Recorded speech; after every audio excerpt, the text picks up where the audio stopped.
Hola, mi nombre es Johan Oldenkamp. En esta primera transmisión en directo de Pateo TV en español, mi coanfitriona Mónica se encargará de presentarle el relato explicativo. Todo aquello que estamos a punto de presentarle aquí es la verdad, toda la verdad y nada más que la verdad.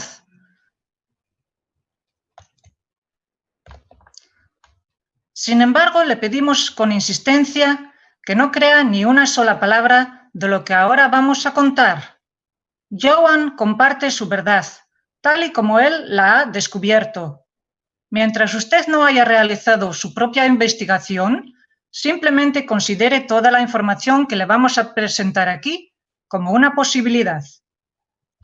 A continuación, verifique cada uno de los detalles. Solo así usted podrá encontrar su propia verdad. Buscar y hallaréis. Comencemos por darle la bienvenida a esta transmisión en directo de Pateo Televisión, emitido las 24 horas del día por el canal de televisión de CCN a través de Internet Conscious Consumer Network TV.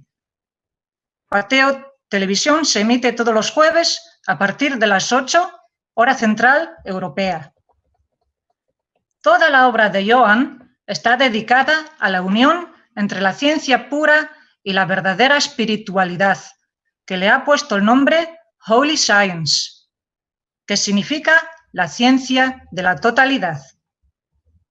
Aquí usted puede ver la portada de su último libro en inglés, que cuenta con más de 500 páginas. El gran descubrimiento científico que está a punto de ser revelado durante esta misión no es su primer descubrimiento. El descubrimiento más famoso de Johan hasta ahora ha sido el reloj de Giza, que muestra el tiempo en la tercera dimensión temporal. Su primer descubrimiento científico de gran importancia fue el ritmo reverso en los primos. Esto tuvo lugar en el año 2010. En el año 2012, Johan descubrió el arreglo tridimensional de los átomos, que le ha puesto el nombre la periocta, que significa el octaedro periódico de los elementos. En el año 1996, Johan ha defendido con éxito su tesis doctoral, con lo cual ha demostrado su capacidad de ser un investigador científico autónomo. Su sitio web se llama pateo.nl. Ahí usted podrá encontrar más información sobre Holy Science. Si cliquea ahí, en el menú de la izquierda de Pateo Televisión, usted podrá ver tanto el archivo como la agenda de Pateo Televisión. La primera temporada de Pateo Televisión, compuesta por 7 episodios, fue transmitida en inglés a principios de este año, del 8 de enero al 19 de febrero. A continuación, Johan ha transmitido esta primera temporada de Pateo Televisión también en holandés, del 26 de febrero al 9 de abril. Las grabaciones de todos los episodios anteriores, tanto en inglés como en holandés, están disponibles en YouTube. Simplemente introduzca ahí la palabra clave Pateo Televisión o acceda al sitio web de johanpateo.nl. La revelación del más reciente y también del mayor descubrimiento de Johan hasta ahora comienza con los dogones. Los dogones pertenecen a un grupo étnico que actualmente vive en la región de la meseta central de Mali, del África Occidental. Durante miles de años, los dogones disponen de un conocimiento detallado del sistema solar de Sirio. No fue hasta el siglo XIX cuando la astronomía universitaria pudo confirmar la precisión de sus conocimientos antiguos. La mitología Dogon también incluye el conocimiento de los anillos de Saturno y de las 4 lunas mayores de Júpiter, ninguno de los cuales se pueden ver a simple vista desde la superficie de nuestro planeta. Por lo tanto, supongamos que todas las demás alegadas afirmaciones de los dogones son ciertas, sobre todo sus afirmaciones con respecto al origen del hombre en nuestro planeta llamado Terra. En 1967, Robert Temple comenzó a escribir un libro sobre los conocimientos de los dogones. En el año 1976 se publicó este libro, bajo el título del Misterio de Sirio. Más tarde se siguieron muchos más libros sobre estos misteriosos conocimientos de los dogones. Hace mucho tiempo, los dogones vivían en el país que hoy conocemos como Egipto. En la antigüedad, este país era conocido como Kemet, que significa la tierra negra, debido a las inundaciones anuales del río Nilo. La historia de los dogones se remonta a por lo menos 50.000 años. Los relatos ancestrales de los dogones nos cuentan que hace mucho tiempo los seres de otro planeta vinieron a Tierra.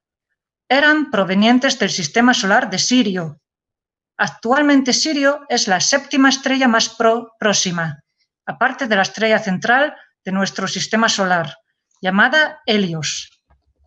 Sirio es aproximadamente 25 veces más brillante que nuestro Sol Helios y casi el doble de masiva, que además corresponde con un tamaño de aproximadamente 2 veces más grande.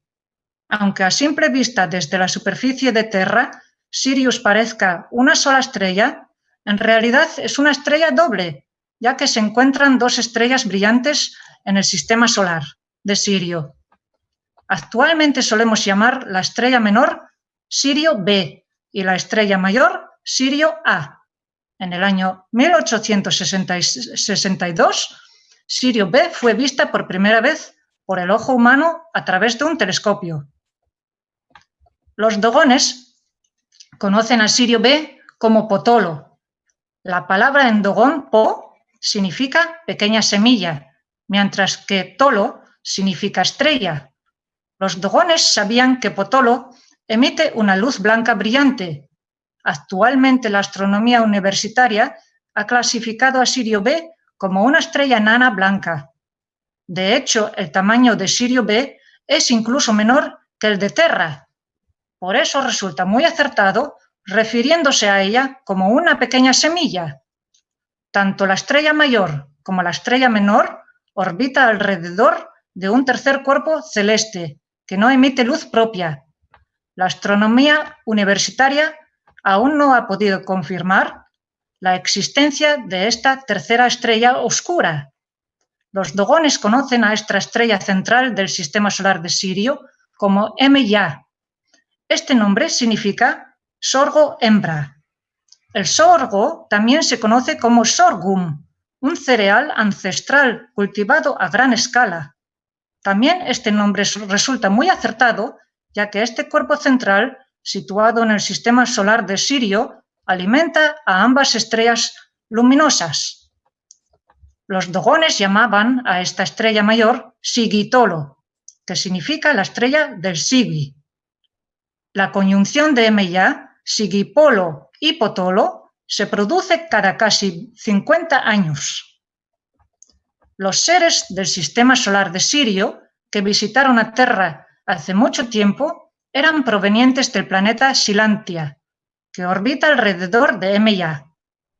Según la investigación de Johan, Silantia queda precisamente alineada con Sigipolo y Potolo cada 60 años. Solo durante ese corto periodo de tiempo, la mitad de la superficie de Silantia no está iluminada por como mínimo uno de ambos soles. Solo entonces habrá noches momentáneamente en Silantia. Para honrar este ciclo de iluminación de 60 años en Silantia, los dogones celebran el Festival Sigui cada 60 años. El más reciente festival Sigui tuvo lugar en el año 1967. El siguiente comenzará en el año 2027. El símbolo que estos dogones llevan sobre su cabeza significa 60. Rinde homenaje a los visitantes que vinieron de Silantia. El tiempo está compuesto por 3 dimensiones. Los ciclos horarios del día abarcan un periodo de 24 horas, divididas en la mañana, el mediodía, la tarde y la noche. Los ciclos anuales del año abarcan un periodo de algo más de 365 días. dividido en la primavera, el verano, el otoño y el invierno. Platón se refería a la tercera dimensión del tiempo como al gran año. La duración de este ciclo precesional es de aproximadamente 26.000 años, dividido en la edad de oro, la edad de plata, la edad del bronce y la edad de hierro. Al igual que la esfera del reloj analógica está dividida en 12 horas, el ciclo anual está dividido en las 12 constelaciones zodiacales. El ciclo precesional está dividido exactamente de la misma manera en 12 eones, teniendo en cuenta que cada eón también corresponde a una constelación zodiacal. Cada eón abarca un periodo de 2.160 años, que corresponde con 6 por 6 por 6 décadas. En el año 2011, Johann descubrió que las pirámides y la gran esfinge situadas en la meseta de Giza, en las cercanías de la actual capital de Egipto, El Cairo, forman una especie de reloj que muestra el tiempo en la tercera dimensión. Johann ha puesto el nombre el reloj de Giza a este descubrimiento. El reloj de Giza muestra que este ciclo precesional gira hacia la izquierda, o sea, en el sentido contrario a las agujas del reloj.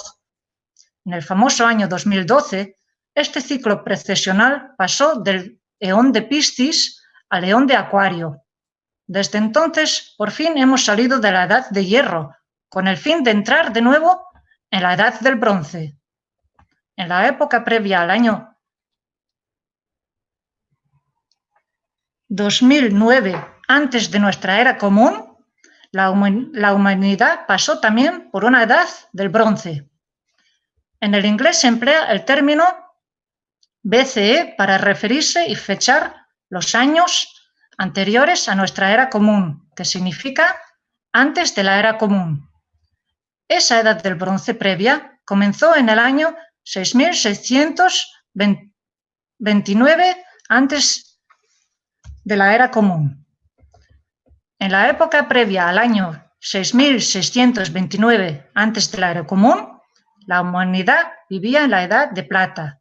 La edad de oro más reciente finalizó en el año 8789 antes de la era común y comenzó en el año 17.429 antes de la era común. La edad de oro siempre comienza con el león de Escorpio y siempre finaliza con el león de Leo.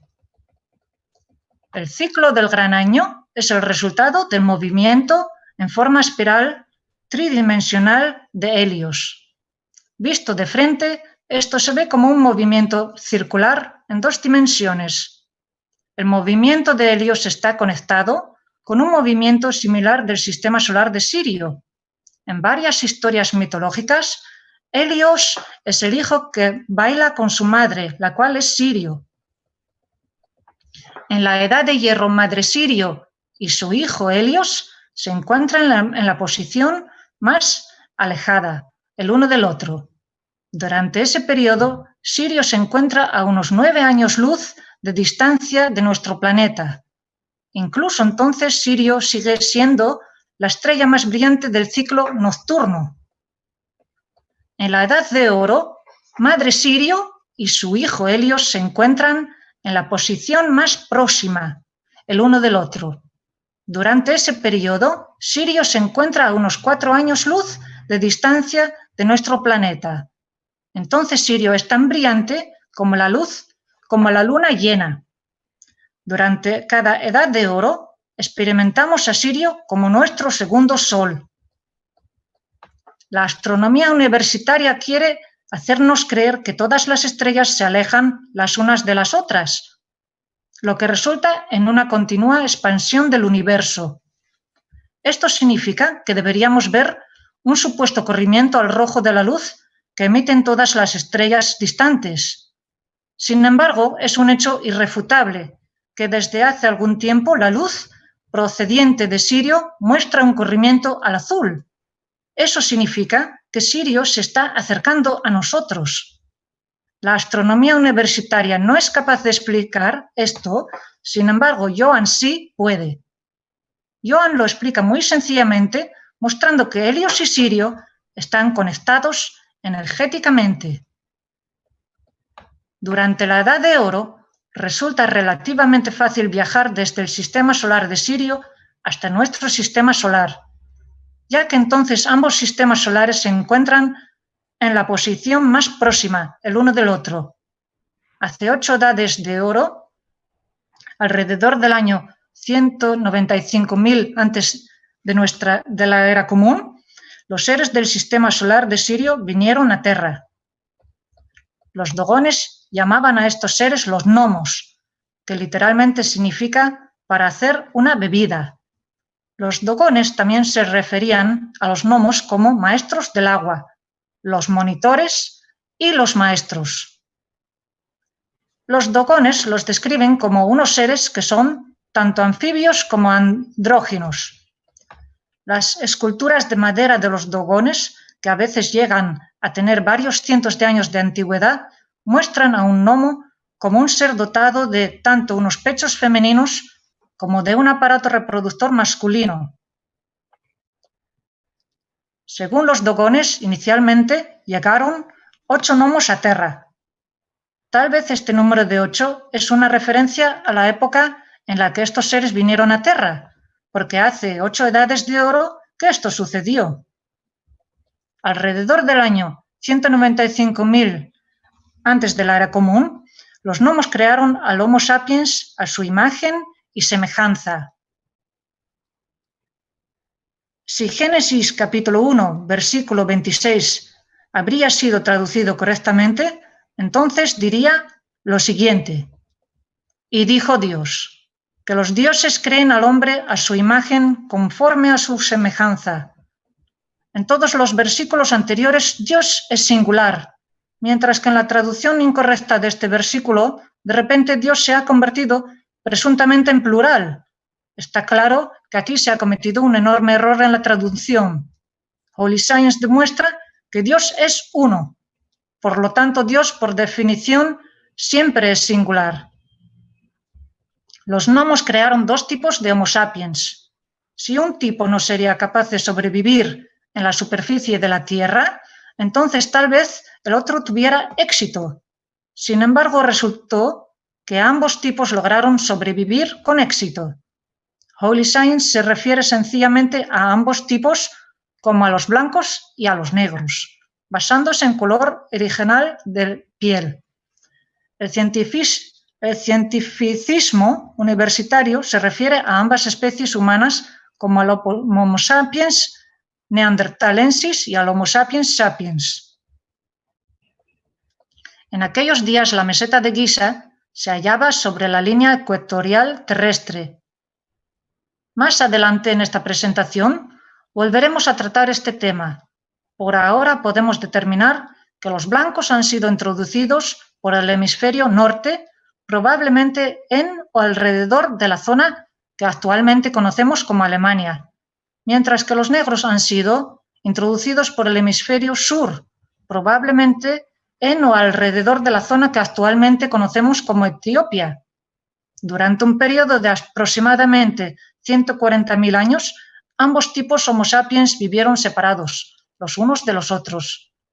No fue hasta alrededor del año 55.000 antes de la era común que ambas especies humanas empezaron a mezclarse. El resultado de esta mezcla es la variedad de colores de piel y otras características externas que hoy en día podemos encontrar en la raza humana. Una de las mayores mentiras del cientificismo universitario es su claro caso de fraude, afirmando que los seres simiescos que caminaban erguidos hayan pertenecido a una especie de ser humano. La palabra latina para mono es simia, mientras que la palabra latina homo significa hombre. La verdad irrefutable es que el llamado Homo erectus nunca existió, ya que estas criaturas eran seres simiescos que caminaban erguidos, es decir, simia erectus en latín. Los seres humanos tienen las piernas más largas que los brazos. Para los seres simiescos, la longitud de los brazos y de las piernas casi es la misma. Basta con echar un vistazo a un esqueleto auténtico para poder demostrar de inmediato que se trata de un ser simiesco que caminaba erguido, es decir, un simia erectus. ¿Ha visto usted alguna vez un ser simiesco con una rotura de brazo o de pierna envuelta en yeso? Los seres humanos tienen huesos ligeros y frágiles, que pueden romperse fácilmente. Sin embargo, los seres simiescos tienen huesos masivos y pesados, que no se rompen tan fácilmente. Esa es la razón por la que su peso relativo es mucho mayor. Y el aspecto más destacable es que los seres humanos tienen un par de cromosomas menos que los seres simiescos, lo que demuestra claramente que los humanos no evolucionaron en absoluto de los monos. ¿Cómo la naturaleza pudiera haber provocado la pérdida de un par de cromosomas en el transcurso de la evolución?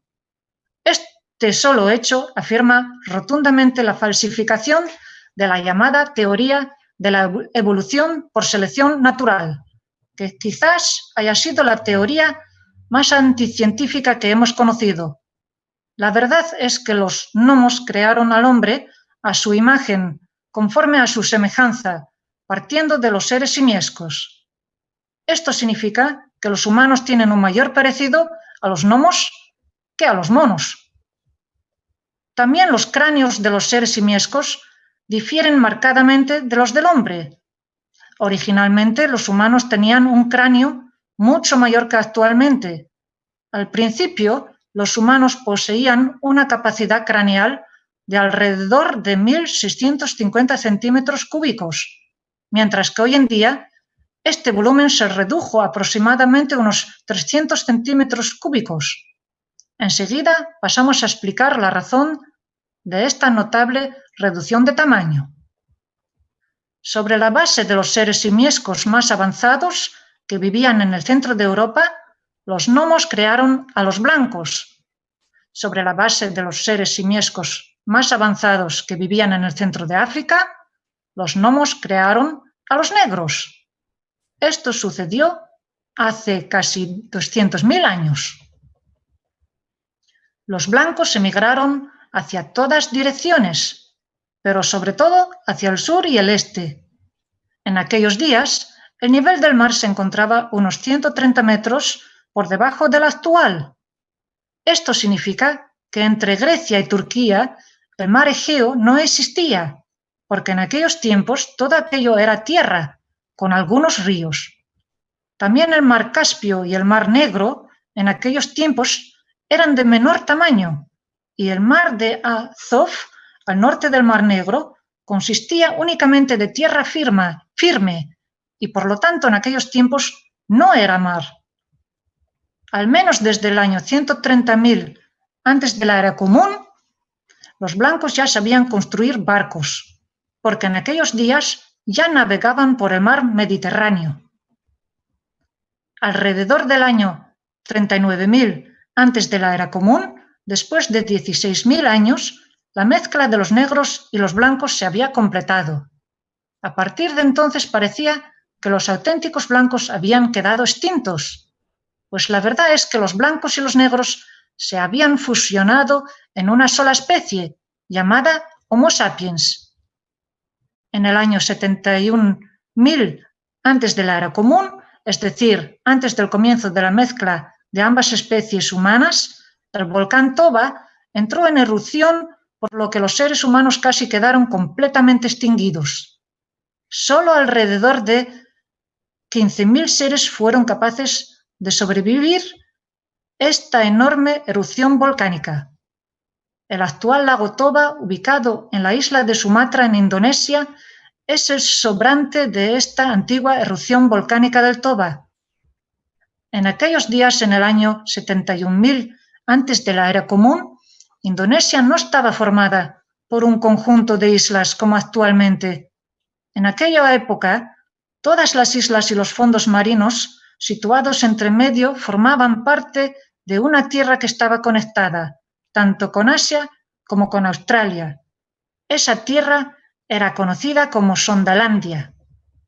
En aquellos días, la forma de la masa terrestre en Terra era distinta a la que actualmente conocemos.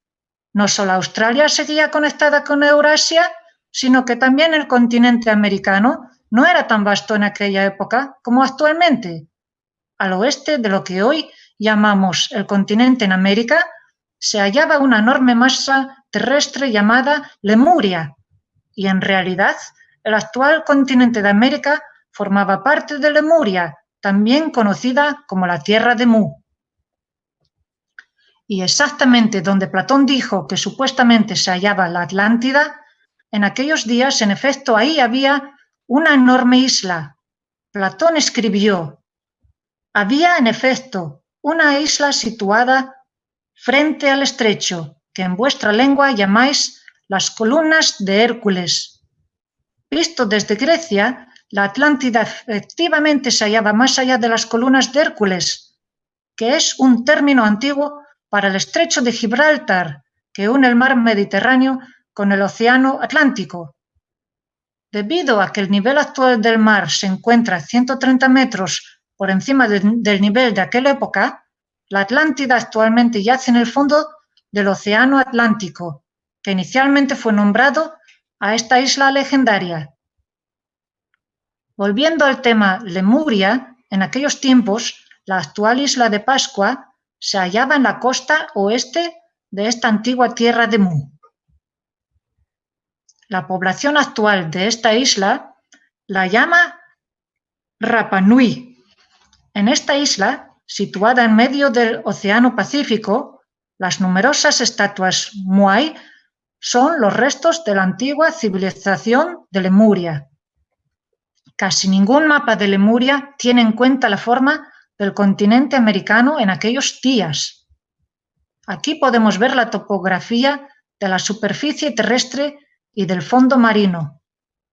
Cuando examinamos un mapa batimétrico del Océano Pacífico, entonces resulta curiosamente fácil poder ver todo aquello que antiguamente pertenecía a la tierra de Lemuria.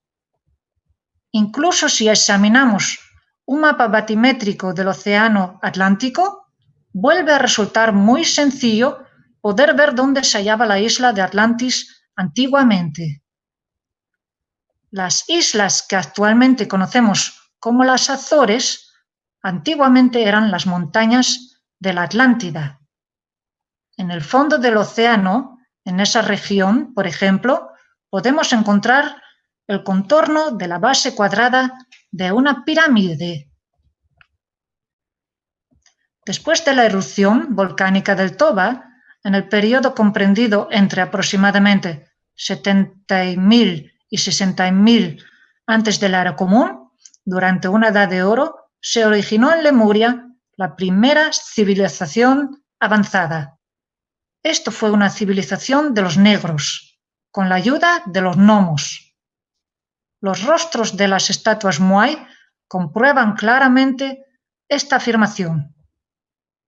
La segunda civilización avanzada se originó en Atlántida, después del comienzo de la mezcla de los negros y los blancos.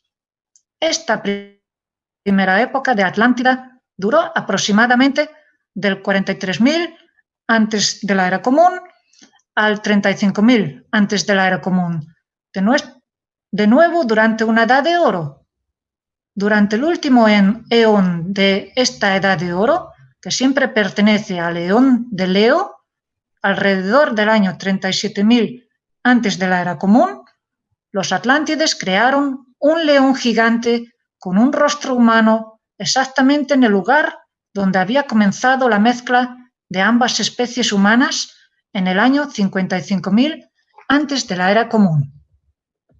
La segunda época de la Atlántida se desarrolló alrededor del año 17.000 antes de la era común, al comienzo de la edad de oro más reciente.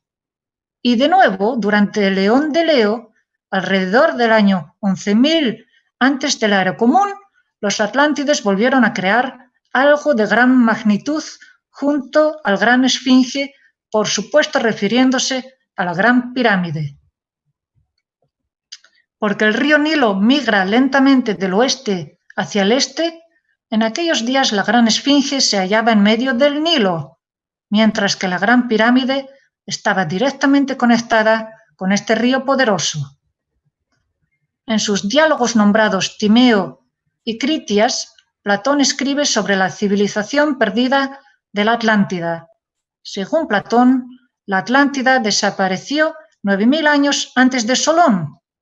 Solón, quien había recibido este conocimiento de un sacerdote quemita y que a su turno volvió a divulgarlo hasta que con el tiempo llegase a Platón, vivió desde 638 antes de la era común hasta 558 antes de la era común.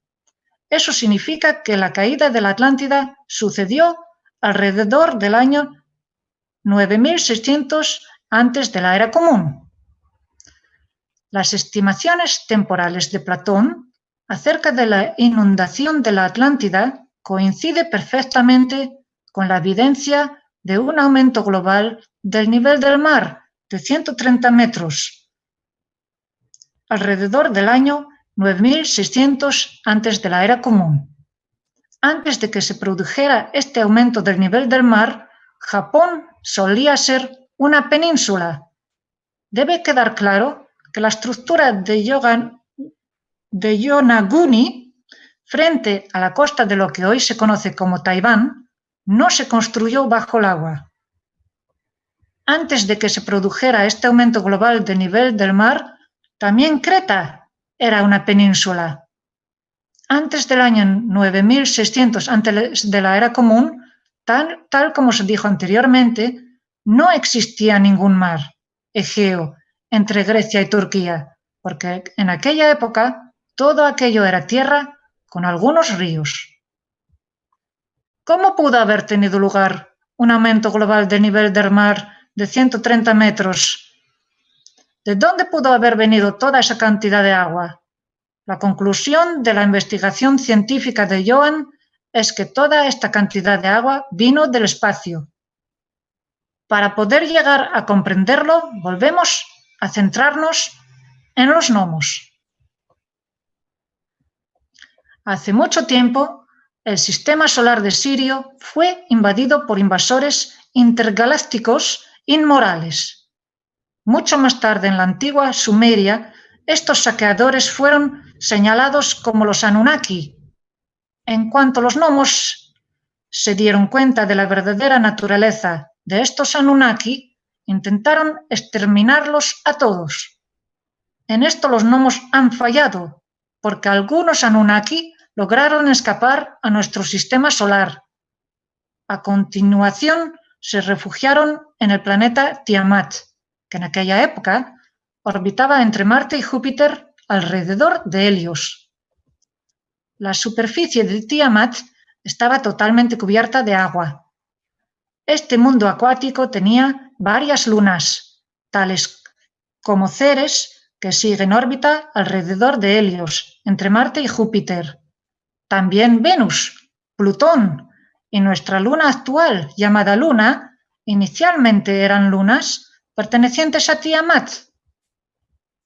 Debido a la superficie acuática de Tiamat, aparecía como una luz extremadamente brillante en el cielo nocturno, porque reflejaba tantísima luz solar hacia Terra.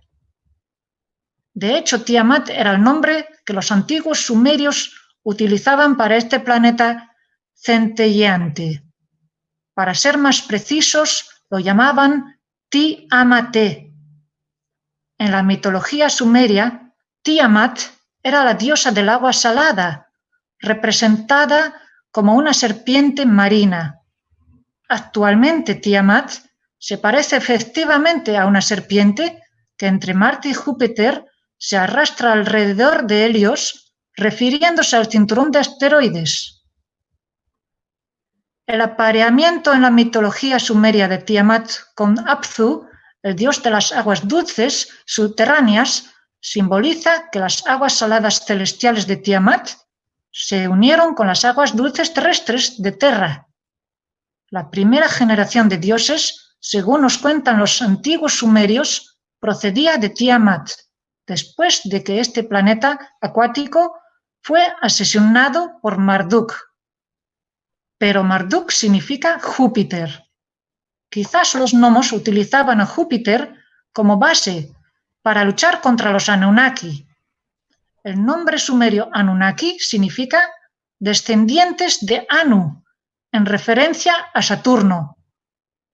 La conclusión de Johann es que los Anunnaki en primera instancia huyeron a Saturno, en realidad a una luna de Saturno, antes de que miles de años más tarde invadieran Terra.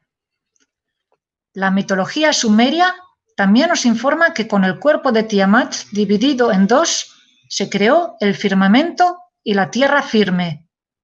Sin duda todo eso es correcto, porque después de que Tiamat fue asesinada, casi la mitad de ella se convirtió en el cinturón de asteroides actual, situado en el firmamento entre Marte y Júpiter, mientras que su otra mitad se convirtió en el enorme aumento del nivel del mar en Terra.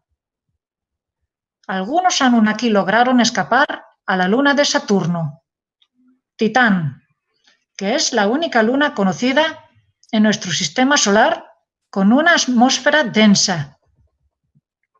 Alrededor del año 1600 antes de la era común, los gnomos destruyeron a Tiamat con explosivos.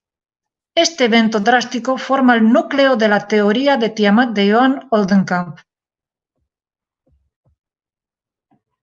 Tal como se dijo anteriormente, casi la mitad de los restos de Tiamat se convirtió en el cinturón de asteroides actual situado entre Marte y Júpiter. Todos los cometas y asteroides provienen del interior de la helosfera. Teóricamente, no es posible que superen los 10.000 años, ya que se desintegran constantemente. Esto confirma plenamente la teoría de Tiamat de Johann.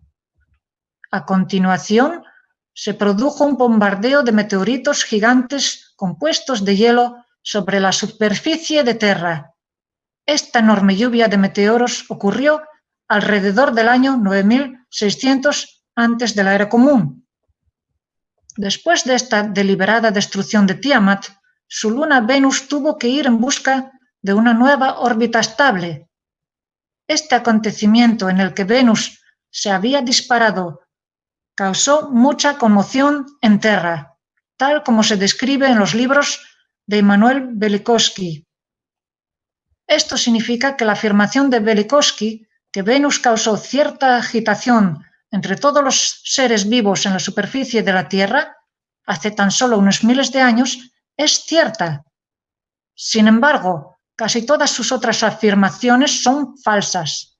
Pero no obstante, Johann está convencido que Velikovsky era un genuino científico en busca de la verdad. Por otro lado, Sitchin era un impostor deliberado. Le han firmado durante una ceremonia masónica del grado 33 y también mientras saludaba a Russell Pine, con un apretón de manos masón, mejor conocido como Jordan Maxwell. ¿Usted se ha preguntado alguna vez si Sitchin podría haberse convertido en un autor tan exitoso si realmente hubiese dicho la verdad? Sobre la base de su falsa interpretación de una famosa representación sumeria, Sitchin concluyó que el cuerpo celeste que ya no estaba presente en nuestro sistema solar llevaría el nombre Nibiru. Sin embargo, la investigación de Johann muestra claramente que este llamado 12º planeta era Tiamat y que la fábula de Nibiru ha sido intencionada con el único motivo de engañar. La hipótesis de Johann es que el periodo orbital de Tiamat era de 3.600 días, mientras que en aquellos días la órbita de Terra alrededor de Helios abarcaba un periodo de exactamente 360 días. En aquella época, Terra se quedaba alineada con Tiamat cada 10 años.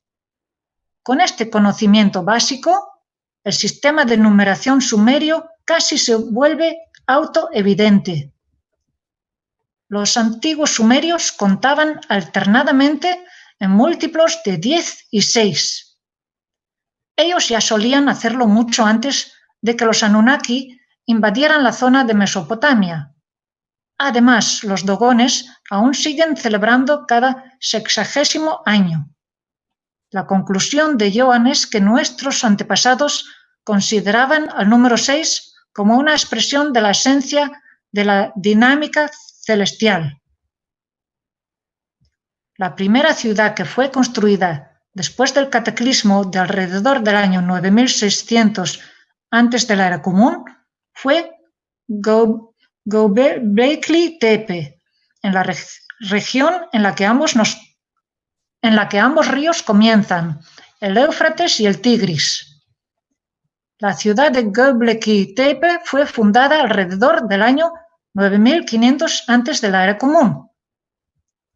A continuación, al norte del Mar Muerto, cerca del río Jordán, se fundó la ciudad de Jericó, alrededor del año 9400 antes de la era común. En 8500 antes de la era común se finalizó la construcción de los famosos muros alrededor de Jericó. Actualmente Jericó es la ciudad más antigua continuamente habitada del planeta.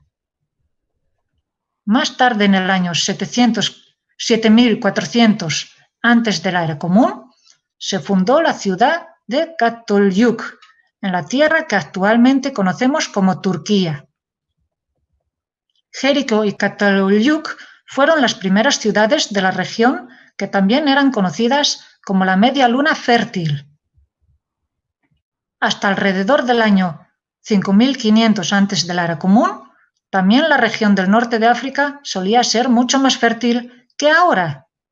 En aquellos días comenzó la desertificación de África del Norte, que finalmente convirtió la sabana en el Sahara.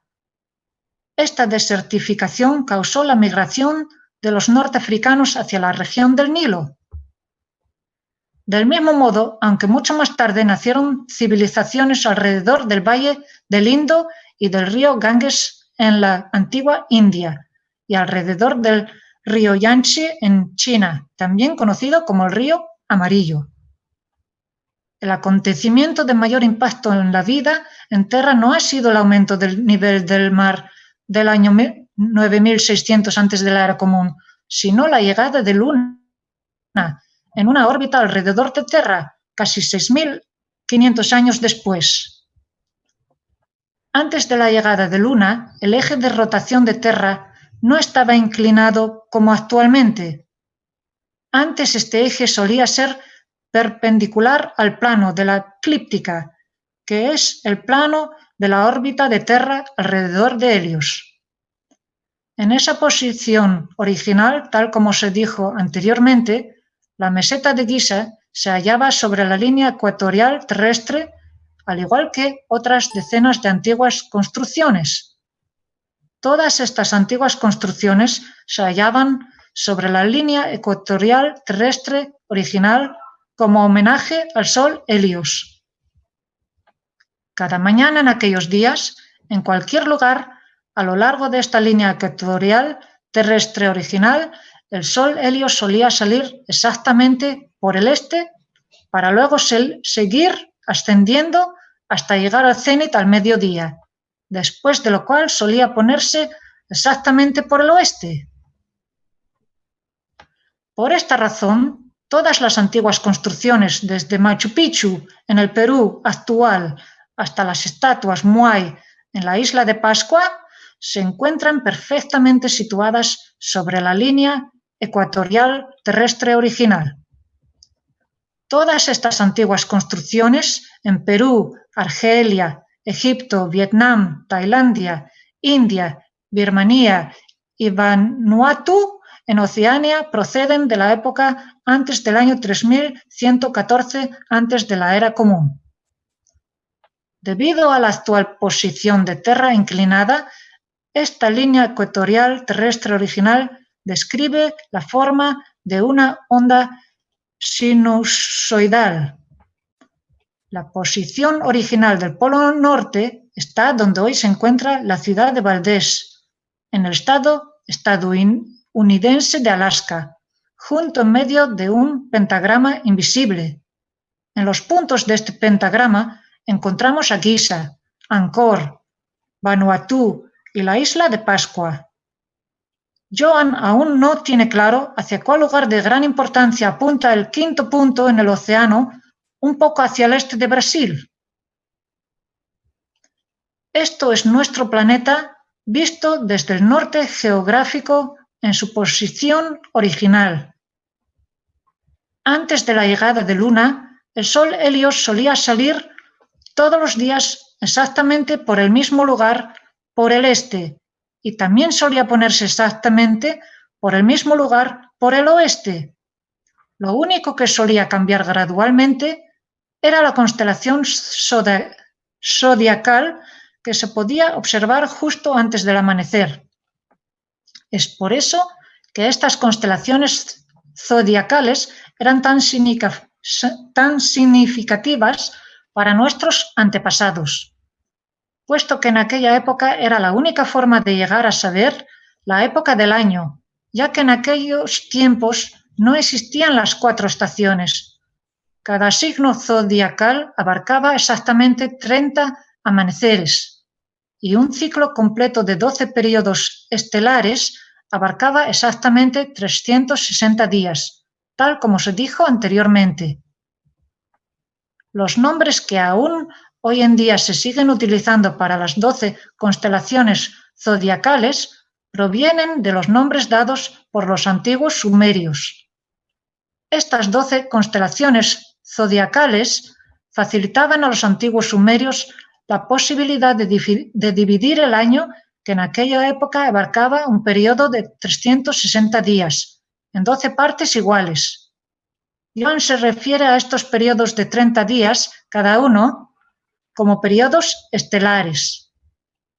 En aquellos tiempos, la constelación de Draco se hallaba enroscada justo encima del polo norte geográfico original, porque en aquella época nuestro planeta Tierra aún no estaba inclinado. Tampoco existía ningún ciclo precesional. La constelación de Draco giratoria en aquellos tiempos se hallaba desde tiempos inmemoriales siempre exactamente en el norte geográfico. Después de que nuestro planeta Tierra se había inclinado, la estrella Tuban, situada en la cola del dragón celestial, se convirtió en la estrella polar. Tal y como nos enseña el reloj de Giza, las 3 pirámides más grandes situadas en la meseta de Giza representan el cinturón de Orión. La razón por la que este zodíaco parece estar al revés es porque la mayoría de la gente observa las pirámides mirando hacia el norte geográfico. Sin embargo, el punto de vista correcto está orientado hacia el sur geográfico. A continuación, debemos comprender que la posición original del sur geográfico difiere 23,5 grados hacia el este de su posición actual. Además, sabemos que el cinturón de Orión está orientado hacia Sirio, tal y como las 3 pirámides mayores de Giza representan el cinturón de Orión. Así representa el obelisco de Heliópolis asirio. Veamos dónde se encuentra este antiguo obelisco, exactamente que representa a Isis. ¿Usted se da cuenta de que el dios Osiris aquí está en perfecta posición vertical? También esto comprueba la afirmación de Joan acerca del ecuador terrestre original de una manera estupenda. La línea del cinturón de Orión, cuando Osiris está en posición vertical, es exactamente paralela a la línea que toca las esquinas sureste de las 3 pirámides. Esa línea apunta directamente al obelisco de Heliópolis. Casi todas las pinturas antiguas del obelisco de Heliópolis muestran las pirámides de Giza situadas hacia el fondo del horizonte. ¿Por qué el hombre moderno ha perdido de vista la conexión esencial? Este mapa del Cairo está orientado hacia el norte geográfico, al igual que casi todos los mapas actuales. muestra que la línea que toca las esquinas sureste de las 3 pirámides de Giza va directamente al obelisco de Heliópolis. Agárrese bien de su asiento, porque a continuación compartimos la siguiente imagen que con toda seguridad le dejará estupefacto. Además, sin duda alguna, comprueba la precisión del reloj de Giza. Cuando el reloj de Giza está correctamente posicionado, orientado hacia el sur geográfico original, entonces la Edad de Oro se encuentra precisamente al oeste, mientras que la Edad de Hierro se encuentra precisamente al este. La línea original norte-sur separa la Edad de Hierro y la Edad del Bronce a la izquierda, de la Edad de Plata y la Edad de Oro a la derecha. ¡Cuánta ingenuidad! No obstante, mientras tanto, sigamos con los acontecimientos de la verdadera historia de la humanidad. Alrededor del año 3800 antes de la era común, los Anunnaki invadieron Terra, aproximadamente unos 7 siglos antes de la llegada de la Luna. Inicialmente, los Anunnaki ayudaron en el desarrollo de la civilización sumeria. Esto comenzó en la ciudad de Ur.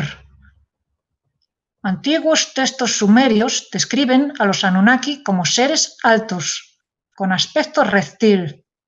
A veces eran representados con alas o con cabeza de pájaro, que simbolizaba que los Anunnaki eran capaces de volar, puesto que los Anunnaki poseían tecnología avanzada. A continuación, los Anunnaki construyeron una presa con el fin de disecar el Golfo Pérsico. Este enorme polder fue conocido como Edín o Edén. El Golfo Pérsico es de poca profundidad en comparación con el mar Arábigo y el Océano Índico. El fondo marino del Golfo Pérsico se encuentra a unos 60 metros bajo el nivel del mar. El término sumerio Edín significa muy apropiadamente llanura o estepa. Los Anunnaki convirtieron al Edén en el hábitat de los Homo sapiens modificados genéticamente, porque los Anunnaki crearon al Homo sapiens servus a través de la ingeniería genética, puesto que servus significa servir. Ellos nombraron a esta especie humana esclavizada Adamu, que significa el hombre de la tierra. En el libro del Génesis, este nombre fue cambiado a Adán. El calendario hebreo nos indica cuándo nació exactamente el primer ser humano modificado genéticamente. Esto ocurrió al comienzo de este calendario judaico, el 6 de octubre de 3761 antes de la era común. Por consiguiente, vamos a suponer que este primer esclavo humano haya nacido en el año 3761 antes de la era común. El segundo capítulo del libro del Génesis nos cuenta dónde se hallaba este jardín del Edén. Ahí podemos leer: y salía un río de Edén para regar el huerto, y de ahí se repartía en 4 brazos. En realidad, los 4 ríos se juntaban en vez de dividirse. Según Génesis, los nombres de estos 4 ríos son Pisón, Gihón, Hiddekel y Perat. Perat hoy se conoce como el Éufrates y Hiddekel como el Tigris. A continuación, Gihón es el río Karún, que atraviesa Irán. Actualmente Pisón ya no es ningún río. Antiguamente atravesaba el país que ahora conocemos como Kuwait. Después de que fracasara el proyecto del Edén de los Anunnaki, debido a que el Homo sapiens servus había enfurecido a los Anunnaki por el hecho de no haber cumplido con todas las obligaciones impuestas, en consecuencia esta especie de esclavos fue expulsada del Edén. Es probable que después partieron a la ciudad de Uruk, que fue fundada alrededor del año 3500 antes de la era común. Luego, poco antes del año 3114 antes de la era común, Luna estaba a punto de llegar en órbita alrededor de Terra. Por consiguiente, los Anunnaki instruyeron a un descendiente del primer Homo sapiens servus que construyere junto con su familia una enorme arca. En la versión original sumeria de esta historia, el héroe se llama Siudsura o Siudsudra, mientras que en el libro del Génesis este héroe que sobrevivió a este llamado diluvio es llamado Noé. Más tarde los Anunnaki les dijeron a los sumerios que ellos habían causado esta enorme inundación deliberadamente como represalia por la desobediencia de los seres humanos esclavizados pertenecientes a aquella época. En realidad, la inclinación de Terra fue causada por la llegada de Luna, lo cual resultó en un tsunami global. Este tsunami también destrozó la presa del Golfo Pérsico. Algunos eruditos concluyen sobre la base de la cantidad de años, tal y como se menciona en el libro del Génesis, que el diluvio de Noé ocurrió en el año 1656, año mundi, que significa año después de la creación, que corresponde con el año 2104, antes de la era común. Esta interpretación literal da una fecha tardía, retrasando 1010 años la fecha de esta inundación, porque en realidad sucedió 646 años después de esta ingeniería genética. Una de las razones de este error es que los periodos estelares de 30 días fueron traducidos incorrectamente como años. Cuando simplemente empezamos a contar las edades, tal y como se mencionan en Génesis como cantidades de periodos estelares de 30 días cada uno, entonces de repente todo empieza a tener sentido. Según Génesis, Noé tenía 600 años de edad cuando ocurrió el diluvio, que aquí significa 600 periodos estelares, así que entonces tenía 50 años. El 8º capítulo del Génesis nos cuenta que Noé permaneció exactamente 150 días en alta mar y también que este periodo equivalía exactamente 5 meses. La palabra meses aquí es una traducción incorrecta, ya que se trata efectivamente de 5 periodos estelares de 30 días cada uno. De hecho, todos los antiguos calendarios provenientes antes del año 3114 antes de la era común contaban 360 días en un año. Después del año 3114 antes de la era común, se añadió un periodo adicional de 5 días a estos calendarios antiguos, teniendo en cuenta que la llegada de Luna no solo había inclinado a Terra, sino que también había alargado la órbita de Terra alrededor de Helios con un poco más de 5 días naturales.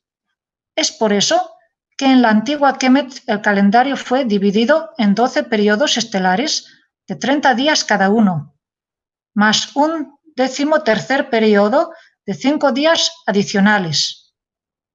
Del mismo modo, el calendario Ab de los mayas estaba dividido en 18 periodos de 20 días cada uno, más un periodo 19º de 5 días adicionales. Hoy en día nos referimos a estos periodos como meses, pero antes del año 3114 antes de la era común, aún no existía ninguna luna orbitando a Terra. La palabra mes se deriva de la palabra mensis, en referencia a más o menos un ciclo de iluminación de la luna. El calendario Kemita estaba dividido en 3 temporadas de 4 periodos estelares cada uno. Según algunos eruditos, este calendario Kemita comenzó en la fecha que corresponde al 11 de septiembre de nuestro calendario actual. Johann lo considera como una fecha bastante notable. Inmediatamente después de que la ruta celeste del Sol Helios había cambiado, debido a la llegada de Luna, la civilización de Norte Chico construyó un observatorio solar en Chanquillo, Perú. fue terminado alrededor del año 3100 antes de la era común. Ahí un conjunto de 13 inmensos bloques de piedra marcan las posiciones de la puesta del sol entre ambos solsticios. Un similar observatorio solar fue construido en Tiahuanaco, Bolivia. En este observatorio se marcaron 11 posiciones de la puesta del sol. Mediante estas 11 posiciones de la puesta de sol, el año se dividía en 20 periodos de alrededor de 18 días cada uno. Solo ambos periodos finales, que comprenden un solsticio cada uno, duraban 2 o 3 días más. No solo los mayas basaron su calendario Aap en esta división de un año en 20 periodos, sino que los mayas también comenzaron a contar los años desde la llegada de Luna. Esto fue conocido más tarde como el calendario de cuenta larga, pero más de 5000 años después ya nadie sabía qué era lo que realmente contaba esta cuenta larga. A continuación se asumió erróneamente que probablemente se trataba de un calendario de cuenta atrás, que hacía la cuenta regresiva hacia el año 2012 de nuestra era común. Sin embargo, la verdad es que ese calendario de cuenta larga simplemente cuenta el tiempo desde la llegada de Luna en el año 3114 antes de la era común. También la primera edición de Stonehenge fue construida inmediatamente después del año 3114 antes de la era común, y también por la misma razón. Lo mismo se aplica al llamado calendario de piedra de Johan Heine, situado cerca de Mpumalanga, en Sudáfrica. La pretensión de algunos que este antiguo calendario de piedra, también conocido con el nombre ridículo calendario de Adán, tendría una edad de al menos 75.000 años es completamente absurda. Las primeras piedras fueron colocadas inmediatamente después del año 3114 antes de la era común. En el año 3114 antes de la era común, la estrella Tuban, situada en la cola del dragón celestial, se convirtió en la estrella polar. Alrededor de la medianoche, en aquellos tiempos, se alineaba en dirección norte con la estrella Cochan, en la parte delantera de la constelación de la Osa Menor, mientras que en dirección sur, alrededor de la medianoche, Sirio estaba alineada verticalmente con el cinturón de Orión. Esta es la razón por la que construyeron los ejes en la Gran Pirámide después del año 3114 antes de la era común, aproximadamente 8000 años después de que esta Gran Pirámide fue construida. La historia sumeria nos cuenta que después de que el diluvio hubiera terminado y la realeza hubiera descendido del cielo, la realeza pasó a Kish. Al parecer, los Anunnakis estuvieron esperando en una nave espacial hasta que la superficie de Terra volviera a quedar tranquila. La ciudad de Tel al-Muqayyar, en la actual Irak, se halla donde hace 5000 años se hallaba la ciudad de Ur. En la época antes de la presa del Golfo Pérsico, Ur era una ciudad costera situada cerca de la desembocadura del Éufrates en el Golfo Pérsico. Ur se hizo famosa por su Siguraz, que era un santuario dedicado a Nana, es decir, a Luna. A lo mejor los Anunnaki alegaron que ellos habían puesto a Luna en una órbita alrededor de Terra, o quizás los Anunnaki alegaron que Luna era su estación espacial. De todos modos, los antiguos sumerios adoraban a Luna como su diosa. En aquellos días los sacerdotes, que afirmaban representar a Nana, poseían el poder absoluto sobre el pueblo. Como veremos más adelante, desde entonces estos sacerdotes quieren mantener todo el poder posible sobre el pueblo. Durante mucho tiempo su principal centro de poder fue la ciudad-estado sumeria de Ur. Después del llamado diluvio, en la cercana ciudad amurallada de Uruk, uno de los sacerdotes gobernó como rey. estos reyes sacerdotes de Uruk siempre llevaban largas barbas. Alrededor del año 2500 antes de la era común, la ciudad-estado sumeria de Uruk era notablemente avanzada. De hecho, todas las ciudades-estado sumerias estaban bajo el control de los sacerdotes, que a su vez servían a los Anunnaki. Esto continuó hasta la aparición de los reyes militares, que comenzó alrededor del año 2500 antes de la era común. Ese fue el momento en que los sacerdotes decidieron partir de Mesopotamia para mudarse a la zona del Nilo, como veremos más adelante en este episodio de Pateo Televisión. Los reyes militares eran conocidos como Luggals, que significa la combinación de hombre y grande. En un principio, efectivamente, estos hombres eran muy grandes porque eran parte Anunnaki y parte Homo sapiens. El más famoso gran hombre fue Gilgamesh. Era tan grande que podía levantar un león como si fuera un gato. De acuerdo con los textos sumerios, Gilgamesh fue el quinto rey de Uruk. Este gigante llegó a medir 5,5 metros de altura. Al parecer, Gilgamesh tenía afición por la domesticación de leones. También la Biblia nos informa acerca de estos Anunnaki mestizos. En Génesis capítulo 6, versículo 2 leemos: «Vieron los hijos de Dios que las hijas de los hombres les venían bien, y tomaron por mujeres a las que preferían de entre todas ellas». El término Bene Elohim significa los hijos de los dioses. Tanto él como Anu son nombres de Saturno. Por eso, Elohim significa lo mismo que Anunnaki, que en ambos casos significa aquellos de Saturno a la Tierra vinieron. Los hijos de los Anunnaki o de los Elohim eran criaturas como Gilgamesh. Estas criaturas, también llamadas Nefilim, en el libro del Génesis, violaban a cualquier hembra humana que quisieran.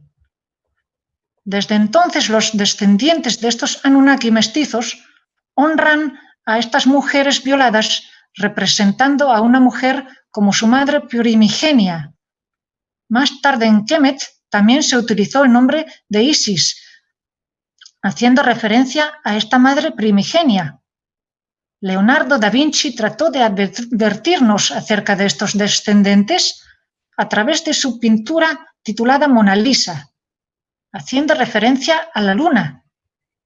Actualmente podemos ver la misma cara en la llamada Estatua de la Libertad, en el puerto de la ciudad de Nueva York. Más adelante volveremos a tratar este tema. Incluso el mayor crítico de la opinión proclamada aquí por Joan no podrá negar que en el 10º capítulo del Génesis se honra abiertamente al primer gigante que gobernó en Mesopotamia. En ese capítulo lleva el nombre Nimrod, mientras que en la historia de Sumeria encontramos el nombre de Enmekar.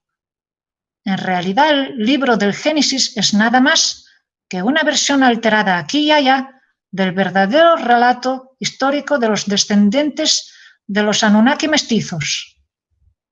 Sin embargo, la línea de tiempo, tal y como se menciona en el Génesis, no es del todo correcta, o quizás no sea correcta en su totalidad, puesto que Enmekar gobernó desde aproximadamente 2650 antes de la era común, mientras que la ciudad de Babilonia, llamada Babel, en el Génesis fue fundada 350 años más tarde. En realidad, Babilonia fue fundada por Sargón de Akkad, quien creó el primer imperio interurbano en Mesopotamia.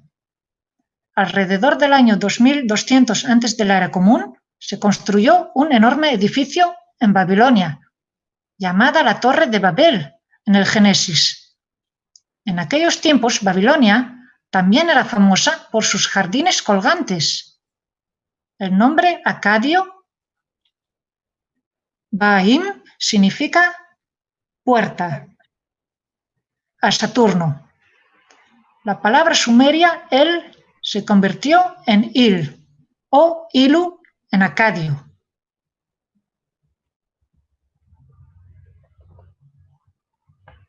Sargón el Conquistador nació en Akkad. Desde ahí conquistó todas las demás ciudades de Mesopotamia. Ahora llegamos a la historia de Abram, también conocido como Abraham. El 12º capítulo del Génesis comienza de la siguiente manera. Pero Yahvé había dicho a Abram: vete de tu tierra y de tu parentela y de la casa de tu padre a la tierra que te mostraré, y haré de ti una nación grande, y te bendeciré, y engrandeceré tu nombre, y serás bendición. Bendeciré a los que te bendijeren, y a los que te maldijeren maldeciré, y serán benditas en ti todas las familias de la tierra. Y se fue Abram como Yahvé le dijo, y Lot fue con él. Y era Abram de edad de 75 años, cuando salió de Harán. Tomó pues Abram a Sarai su mujer y a Lot, hijo de su hermano, y todos sus bienes que habían ganado y las personas que habían adquirido en Harán, y salieron para ir a tierra de Canaán, y a tierra de Canaán llegaron. La ciudad que aquí se llama Harán, en Sumeria era conocida como Ur. Entonces, ¿cuántos años tenía Abram cuando salió de Ur? La respuesta más común a esta pregunta es, por supuesto, 75 años, tal como se afirma literalmente en esta versión de este texto antiguo, aunque no obstante, algunos alegan que en realidad debería haber tenido 70 años. Menos mal que ahora comprendemos que estas cantidades no se refieren a años. En aquellos tiempos la edad se contaba en temporadas de 4 periodos estelares consecutivos, tal como vimos anteriormente en el calendario quemita. Cada ciclo anual consistía de 3 temporadas.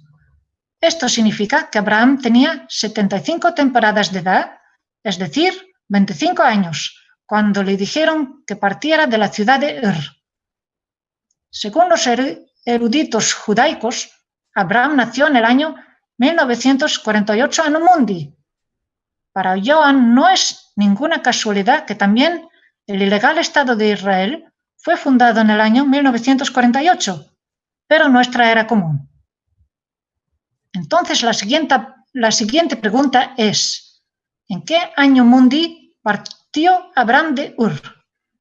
Se esperaría encontrar la respuesta de 1948 más 75 es igual a 2023.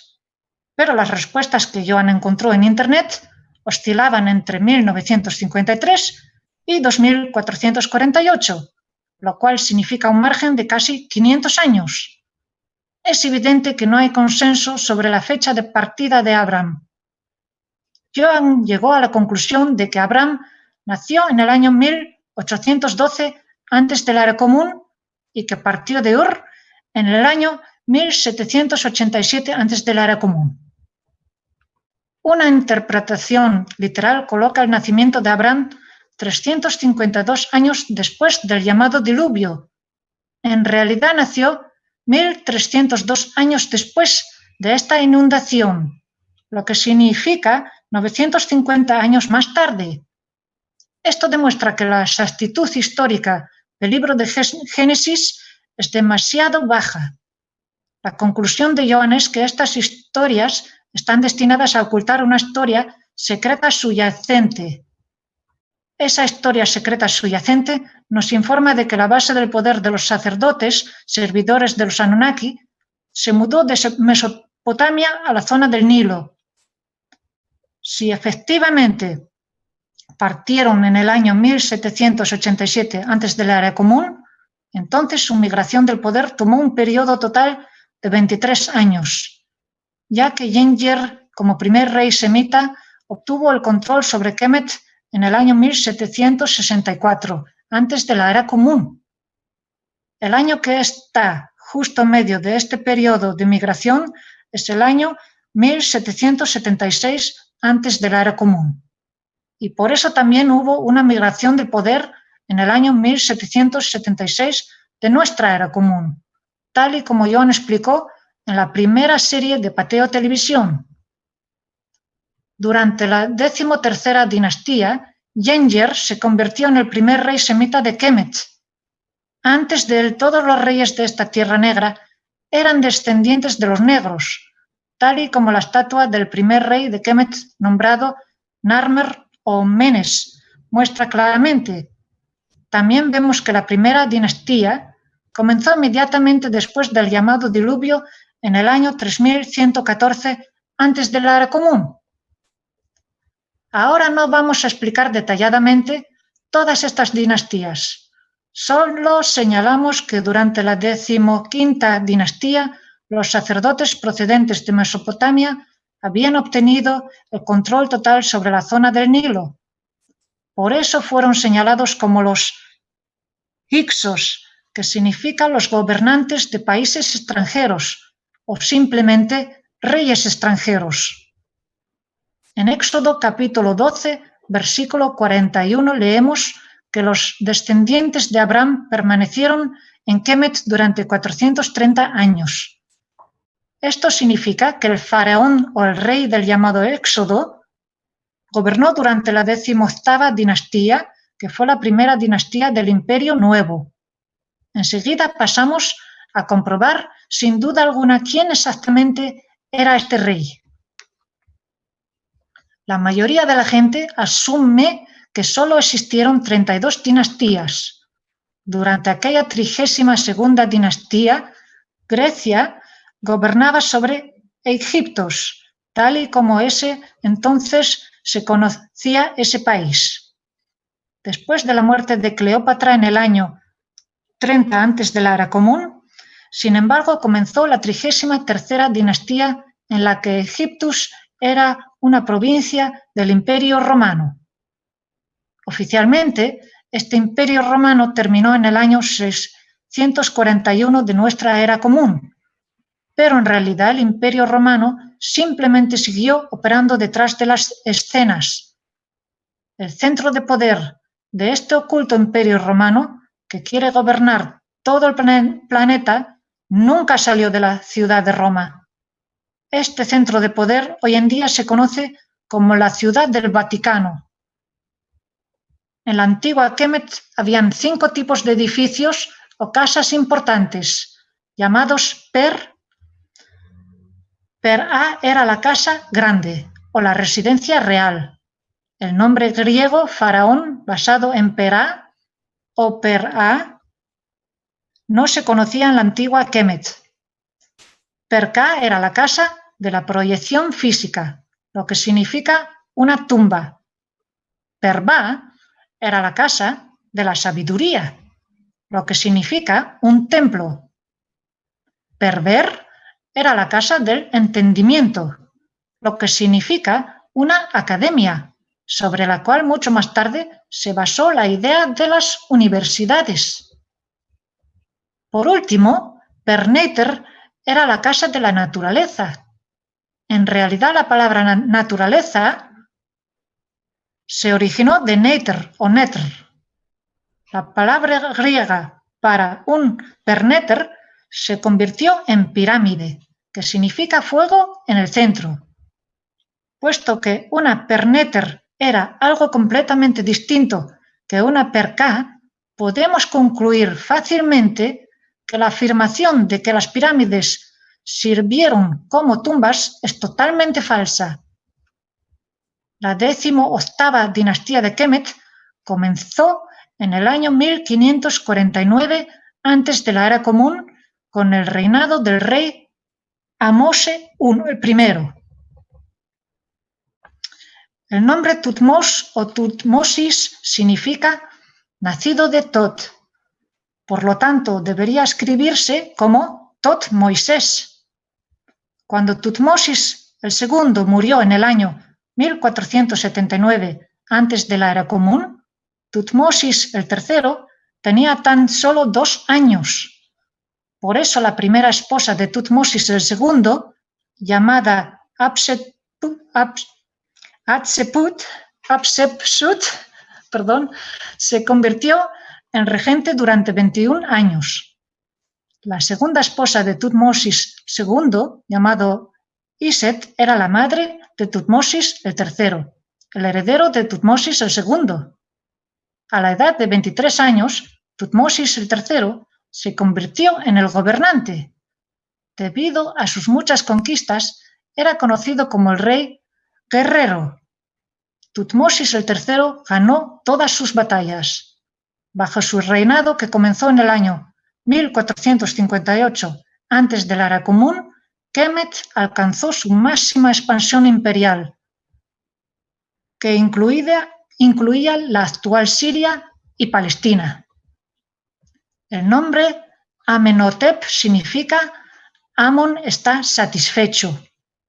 Amenhotep III gobernó desde 1388 antes de la era común hasta 1351 antes de la era común.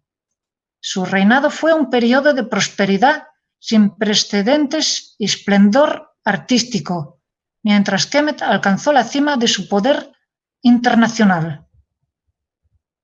A continuación, el hijo de Amenhotep III, llamado Amenhotep IV, se convirtió en el gobernante en el año 1380 antes de la era común. En 1346 antes de la era común cambió su nombre a Akenatón, que significa servidor de Atón. La hermosa Nefertiti era su esposa. En el año 1343 antes de la era común, Akenatón y Nefertiti tuvieron un hijo. Lo llamaron Tutankhatón, que significa la imagen viviente de Atón. Ahora sabemos quién fue el faraón del Éxodo, porque exactamente 400 años después del exilio, desde el inicio del reinado del primer rey semita, Akenatón fue asesinado. Y para ser claro, nunca hubo esclavos semitas en Kemet. Los sacerdotes que migraron de Mesopotamia a la zona del Nilo adoraban a Saturno como su dios y a la luna como su diosa. Ambos son su rey y su reina de la noche, o su rey y su reina de la oscuridad. Para ellos, Isis significaba luna y Osiris significaba Saturno. De esta oscuridad nace todos los días la salida del sol de Horus, según estos sacerdotes saturnianos. También Amón, también escrito Amón o Amén, que literalmente significa el oculto, hace referencia a Saturno. Por eso Amón-Ra significa el sol negro, en clara referencia a Saturno. Amón también era conocido como el dios del viento, que de hecho coincide con la esencia del aire de la noche. Set o Satanás es el ayudante de este señor oscuro. En realidad, Satanás se refiere directamente a Saturno. Lo contrario de la combinación oscura de Amón y Set es la combinación clara de Horus y Ra. Entre el ciclo diario de Horus, es decir, la fase después de la salida del sol, la mañana, y el ciclo diario de Ra, es decir, la fase después del mediodía, la tarde, es el ciclo de Atón, refiriéndose a la posición central del iluminador divino. Atón se refiere al sol de Dios, cuando está sentado en lo alto sobre su trono celestial. El nombre Amenhotep rinde homenaje a Amón, es decir, Saturno. Cuando Amenhotep IV se dio plenamente cuenta de que su nombre honraba al Señor Oscuro, en lugar del Señor de la Luz, cambió su nombre a Akenatón, ya que de hecho se había convertido en un servidor de Atón. Eso fue en el año 1346 antes de la era común, cuando tenía 33 años. 3 años más tarde, cuando Nefertiti le dio un hijo, en el año 1343 antes de la era común, lo llamaron Tutank-Atón, tal como se dijo anteriormente. Después del asesinato de Akenatón, el nombre de este rey niño de 9 años de edad fue rebautizado a Tutankamón, que significa la imagen viviente de Saturno. Por honrar a Atón como el sol de Dios, Akenatón se había convertido en una gran amenaza para los sacerdotes saturnianos. El caso es que Akenatón había convertido a Kemet en un país monoteísta, en el que solo el Señor de la Luz representaba la gloria de Dios. A continuación, Akenatón puso fin a todos los privilegios que los sacerdotes poseían desde el momento en que Yenger se había convertido en el primer rey semita de la antigua Kemet en el año 1764 antes de la Era Común. Exactamente 430 años después del año 1764 antes de la Era Común, Akenatón fue asesinado por encargo de los sacerdotes saturnianos, tal como se dijo anteriormente. En total, los sacerdotes saturnianos habían perdido su poder durante 7 años. Akenatón se iluminó a mediados del año 1346, años antes de la Era Común, mientras que fue asesinado a mediados del año 1334 antes de la Era Común. Los sacerdotes saturnianos estuvieron tan traumatizados por haber estado estos 7 años fuera del poder que han incorporado este número 7 de muchas maneras diferentes en sus manuscritos. También el supuesto exilio duró supuestamente 430 años, que numerológicamente también nos da el número 7. El nombre Ra-Horakhti se refiere a la trinidad de Ra, Horus y Atón. Literalmente, este nombre significa quien se regocija en el horizonte en nombre de Dios en su capacidad de luz que está en el disco solar. Es evidente que aquí se refiere al único y verdadero Dios y no se refiere de ninguna manera a Yahvé. Debido a la introducción del monoteísmo por Akenatón en el año 1346 antes de la Era Común, decayó el estatus social de los sacerdotes desde el penúltimo nivel más alto hasta el nivel más bajo. En aquellos días, la base del poder de los sacerdotes saturnianos estaba situada en Tebas, que actualmente conocemos como Karnak. Ahí se encontraba el templo de Amón, en honor al Señor Oscuro. Es por eso que Akenatón ordenó construir una nueva capital justo en el medio entre Tebas y las pirámides de Giza. Llamó a aquella nueva capital Aketatón, lo cual significa ciudad de Atón. En esta localidad encontramos hoy en día la ciudad de Amarna. El plano de la ciudad de Akenatón está disponible en Internet.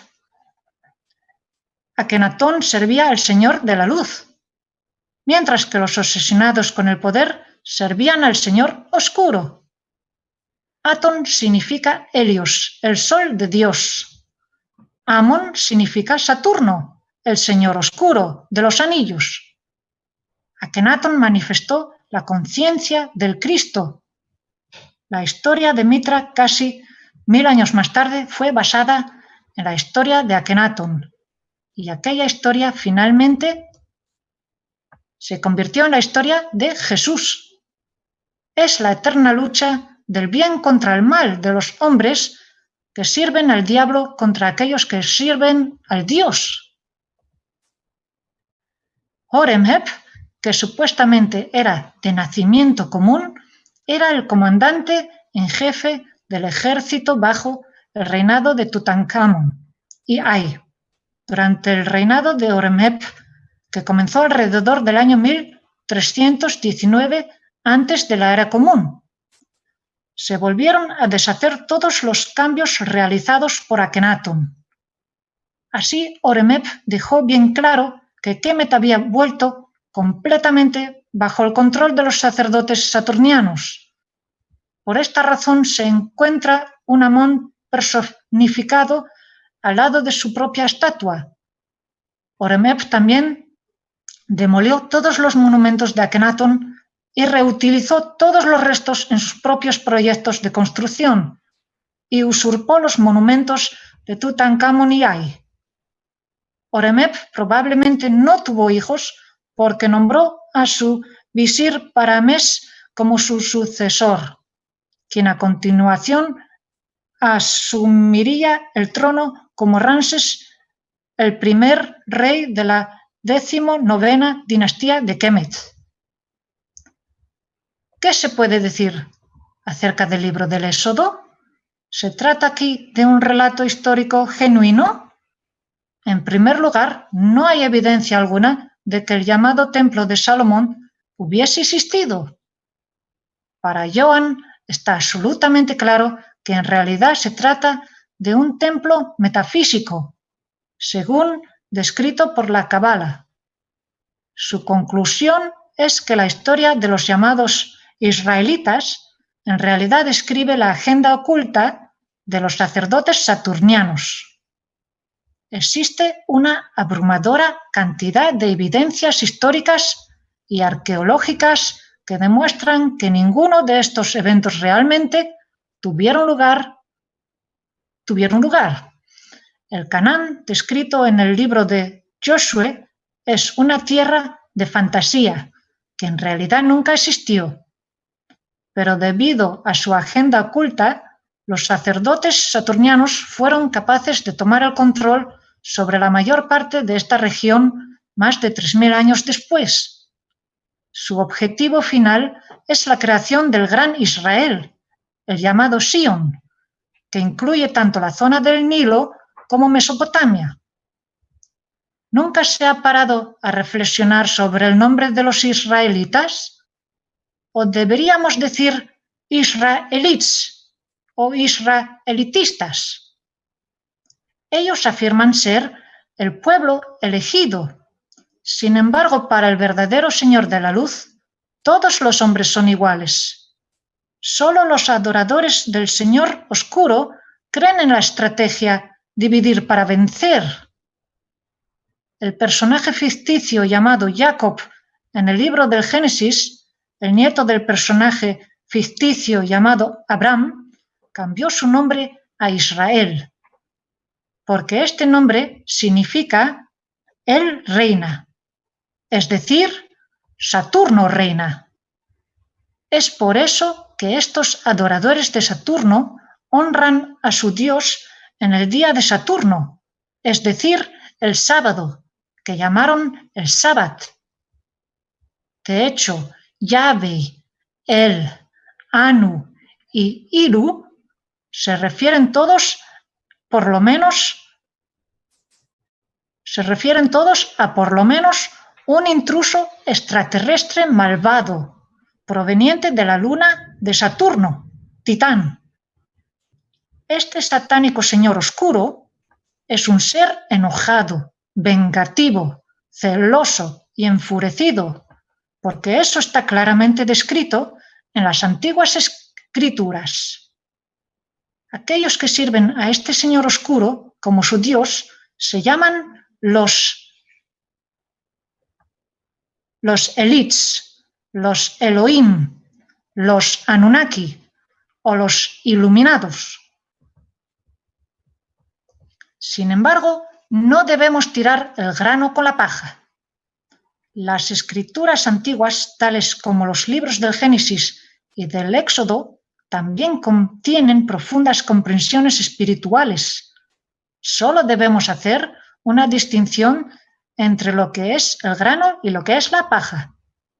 En realidad, el nombre de Moisés se originó de Tutmosis, que significa nacido de Tot.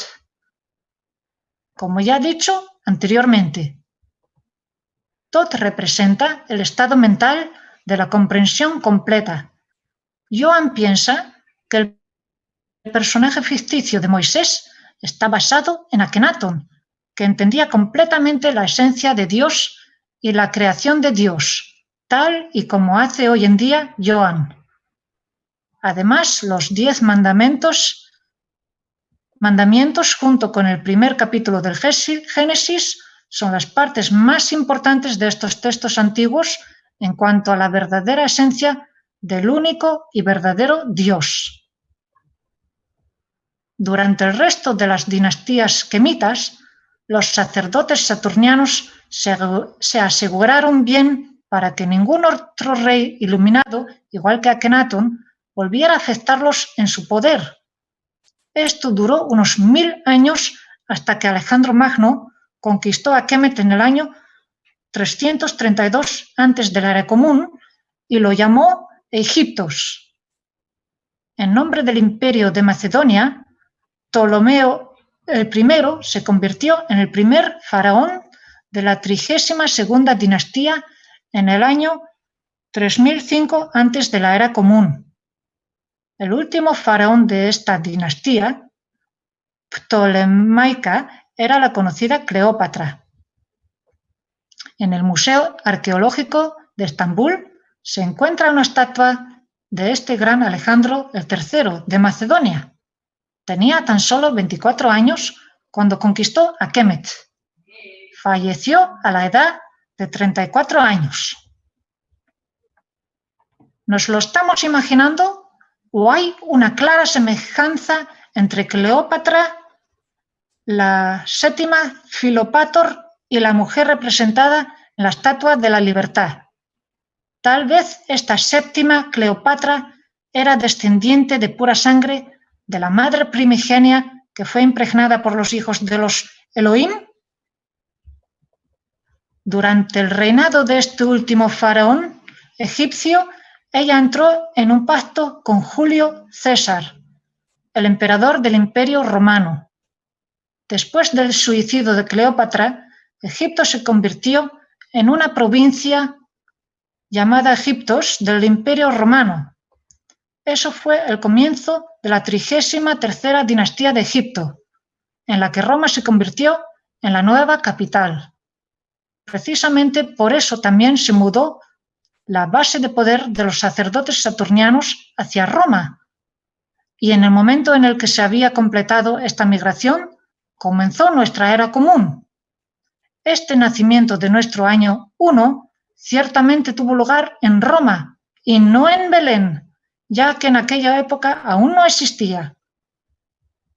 Oficialmente, este imperio romano se derrumbó en el año 641 de nuestra era.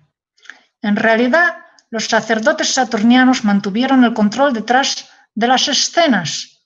Siempre fueron los titiriteros ocultos que controlan los gobernantes oficiales. Es por eso que hoy en día contamos los años desde el establecimiento de su actual base de poder en Roma. ¿Sabías que el nombre inicial de la ciudad de Roma fue Saturnia, que significa la ciudad de Saturno? En el año 740 de nuestra era común, el rey Bulán Házaro asumió para todos los házaros la llamada religión de Abraham. Así, los házaros se convirtieron en la supuesta 13ª tribu de Israel, que a su vez se llamaron a sí mismos los judíos Askenasi, como los llamados descendientes de Askenaz, que fue el primer hijo de Gomer, que fue el primer hijo de Jafet, que fue el segundo hijo de Noé. Además, el nombre judío se originó de Yehudi, que era el nombre del cuarto hijo ficticio del personaje ficticio llamado Jacob, más tarde conocido como Israel. La mayoría de la gente no sabe que la lengua yiddish es totalmente diferente que el hebreo. El yiddish es el idioma házaro. El hebreo es una antigua lengua semítica. En el año 969 los házaros fueron derrotados por el ejército ruso liderado por Sviatoslav. A continuación, los judíos askenazí huyeron a Europa. Allí, estos judíos askenazí fundaron la Orden de los Pobres Caballeros de Cristo y del Templo de Salomón, comúnmente conocida como los Caballeros Templarios, la Orden del Temple o los Templarios. En el año 1111, 9 templarios fundaron esta orden. En el año 1129, en el Concilio de Troyes, esta fundación fue aprobada oficialmente por el Vaticano. Los templarios crearon la primera institución bancaria. Su objetivo final era la conquista de la ciudad de Jerusalén. En un periodo de casi 200 años, los templarios organizaron 4 cruzadas. ¿Qué poseía Jerusalén que era de gran importancia?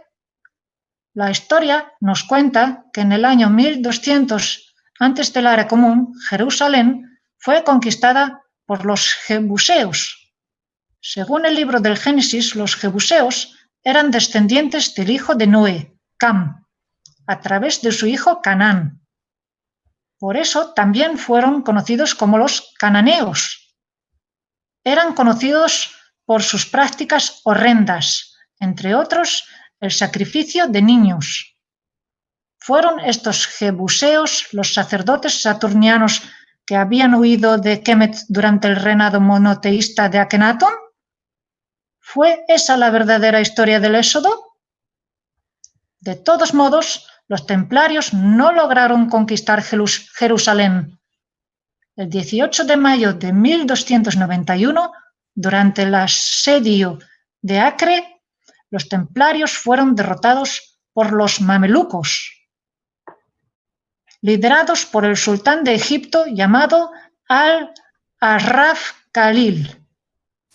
La ciudad de Acre se encuentra situada en la costa del mar Mediterráneo, a medio camino entre la actual ciudad de Beirut y Jerusalén. 2 años más tarde, el 14 de diciembre de 1293, este sultán mameluco fue asesinado, probablemente por encargo de los templarios.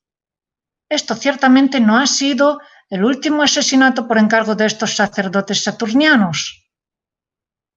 En caso de que usted piense que Johann no sea capaz de demostrar que los sacerdotes saturnianos estuvieran detrás de los templarios, simplemente preste atención a la diosa y el dios de los templarios. Para Johann está claro que Baphomet representa al Señor Oscuro, es decir, Saturno, mientras que Isis, según los templarios, representa la luna, al igual que los sacerdotes saturnianos. Puesto que los antiguos jeroglíficos quemitas solo representan las consonantes, el nombre de Isis también se puede escribir como SS, al igual que los nazis hicieron durante la Segunda Guerra Mundial. Por eso los números que corresponden a Isis son tanto el 11 como el 1111. Es por eso que los templarios fueron fundados oficialmente en el año 1111.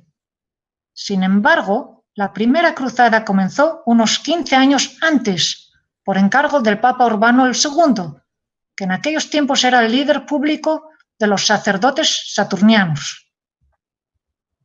Entonces, ¿cuál es la historia detrás de la bandera de los templarios? Imagínese una pirámide decapitada que es hueca por dentro y que no tiene ninguna base.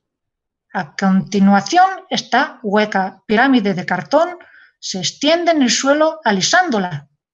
Esto resulta en el símbolo de la bandera de los templarios. El significado de este símbolo es que los fanáticos del control que están en la cima del poder quieren aplastar a todos los humanos de sangre pura. Tras la derrota de los templarios, y por lo que no fueron capaces de fundar el Estado de Israel alrededor de Jerusalén, tan solo 2 meses y medio más tarde, fundaron el Estado federal de Suiza en su lugar.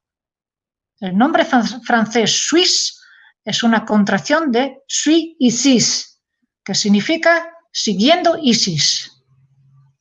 Desde entonces Suiza siempre se mantuvo neutral en cualquier guerra. Esperamos que ahora sepa la razón. Con el fin de asegurarse de que los templarios, es decir, los sacerdotes saturnianos, quedarían aún por encima de la ley, a continuación también fundaron 3 ciudades-estado.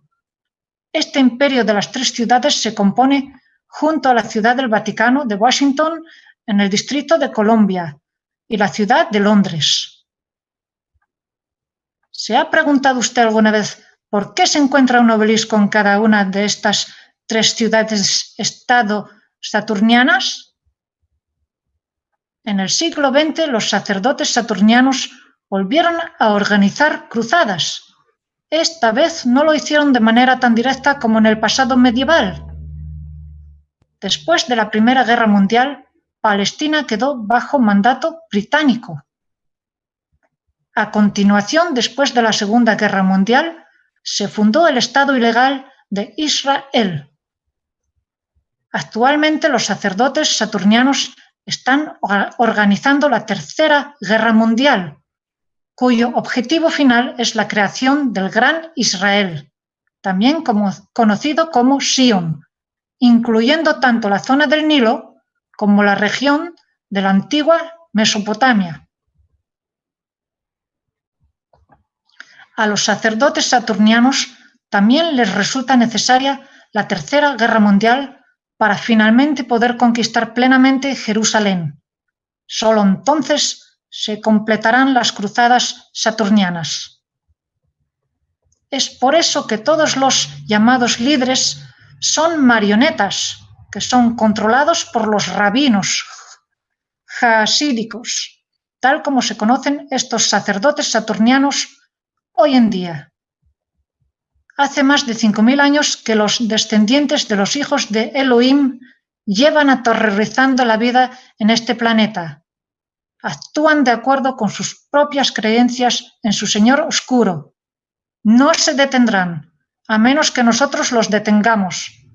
Lo haremos exponiéndolos literalmente y figurativamente a la luz más elevada posible, tal como acabamos de haberlo hecho en esta transmisión en directo de Pateo Televisión. Por eso le rogamos que comparta esta información con el mayor número de personas posible. Le damos las gracias de antemano por ello. Esta transmisión también está disponible en inglés y holandés. Y a partir de la próxima semana se iniciarán las transmisiones en directo en francés, en alemán, en italiano y posiblemente en otros idiomas. Para obtener más información acerca de esto, por favor visite el sitio web de pateo.nl.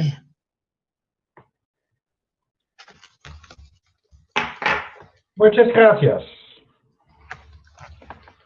Muchas gracias por habernos acompañado en este episodio especial de Pateo Televisión. Namaste. Namaste. Muchas gracias.